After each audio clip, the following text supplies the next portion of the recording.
বর্তমানে ফুটবল বিশ্বকাপে বিজয়ী দলকে যে ট্রফি দেয়া হয় তার নাম ফিফা ওয়ার্ল্ড কাপ ট্রফি। এটা তো আমরা সবাই জানি।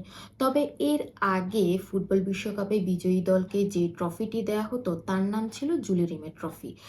এই জুলি রিমের ট্রফি ছিল ফুটবল বিশ্বকাপের প্রথম এবং আদি ট্রফি। এই ট্রফিটির নামকরণ করা হয় তৎকালীন ফিফার প্রেসিডেন্ট জুলি রিমের নামানুসারে। এটি দেখতেও বর্তমান ট্রফির চেয়ে একটু আলাদা ছিল। তার কারণ এই ট্রফিটি ডিজাইন করা হয় গ্রিক বিজয়ের দেবী নাইকের আদলে।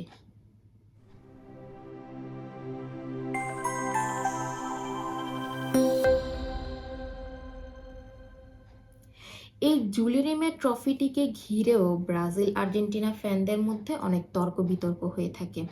তবে আজকে আমি আর সেই তর্কে যাচ্ছি না। আজকে শুনবেন জুলি রিমের ট্রফির চুরি যাওয়ার গল্প। এই ট্রফিটি একবার নয় দুইবার চুরি গিয়েছিল।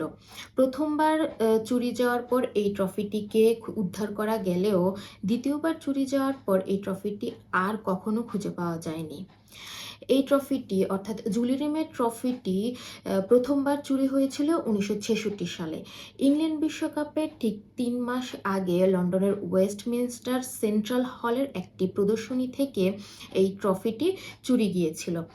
তারপর এই ঘটনার ঠিক 7 দিন পরে পিকলস নামের একটি পোষা কুকুর দক্ষিণ লন্ডনের একটি বাগানের ঝোপ থেকে নিউজপেপারে মোড়ানো এবং অক্ষত অবস্থায় এই ট্রফিটিকে খুঁজে পেয়েছিল। এই ঘটনার পর সেই পোষা কুকুরটি রাতারাতি সকলের কাছে ন্যাশনাল হিরো হয়ে গিয়েছিল। আর দ্বিতীয়বার জুলি রিমের ট্রফি চুরি হয় 1983 সালে। এই ট্রফিটি 1930 থেকে 1970 সাল পর্যন্ত বিশ্বকাপে বিজয়ী দলকে দেয়া হয়েছিল। তারপর এই 1970 সালে ব্রাজিল তৃতীয়বারের মতন বিশ্বকাপ বিজয়ের পর ফিফার তৎকালীন নিয়ম অনুসারে জুলি রিমের ট্রফিটিকে চিরতরে ব্রাজিলকে দিয়ে দেওয়া হয়, অর্থাৎ ব্রাজিলের ফুটবল কনফেডারেশনকে দিয়ে দেওয়া হয়। 1983 সালের 19শে ডিসেম্বর ব্রাজিলিয়ান ফুটবল কনফেডারেশনের সদর দপ্তর থেকে বুলেট প্রুফ কাচের বাক্স ভেঙে এই জুলি রিমের ট্রফিটি চুরি করা হয়। এই চুরির পর আসল ট্রফিটি আর কখনোই খুঁজে পাওয়া যায়নি। ধারণা করা হয় যে বা যারা এই ট্রফিটিকে চুরি করেছিল তারা সেটিকে গলিয়ে গোল্ড বার হিসেবে বাজারে বিক্রি করে দেয়। ব্রাজিলকে পরবর্তীতে একটি রেপ্লিকা ট্রফি তৈরি করে দেওয়া হয়েছিল। এই ঘটনার পর বিশ্বকাপ ফুটবলের জন্য সম্পূর্ণ নতুন ট্রফি তৈরি করা হয়, যা বর্তমানে ব্যবহার করা হচ্ছে।